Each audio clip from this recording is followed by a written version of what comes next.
உங்க புகுந்த வீட்டுல உங்களை என்னென்ன கொடுமைப்படுத்துறாங்கன்னு கோர்ட்டுக்கு முன்னாடி சொல்லுங்க. பேசு, தைரியமா பேசு. அது என்னைய வீட்டை விட்டு அனுப்பிட்டாங்க. எதுக்காக வெளியே அனுப்புறாங்க? என் புகுந்த வீட்டுல யாருக்கும் என்ன பிடிக்கல, என் வீட்டுக்காரருக்கும் என்ன பிடிக்கல. பிடிச்சதானே கல்யாணம் பண்ணாங்க, இப்பயே திடீர்னு பிடிக்காம போச்சு. உங்களை கொடுமை எதுவும் படுத்துனாங்களா? உடல் ரீதியான வன்முறையில் உங்க கணவர் ஈடுபட்டாரா? ஆமான்னு சொல்லு, ஆமான்னு சொல்லு. சொல்லு. உங்களை கொடுமை எதுவும் படுத்துனாங்களா? உடல் ரீதியான வன்முறையில் உங்க கணவர் ஈடுபட்டாரா? சொல்லு. சொல்லுமா.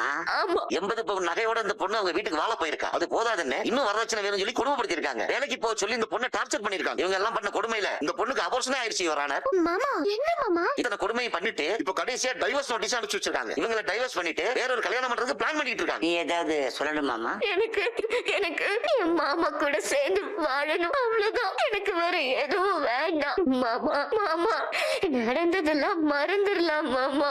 நாம ஒன்னா சேர்ந்து வாழலாம் மாமா.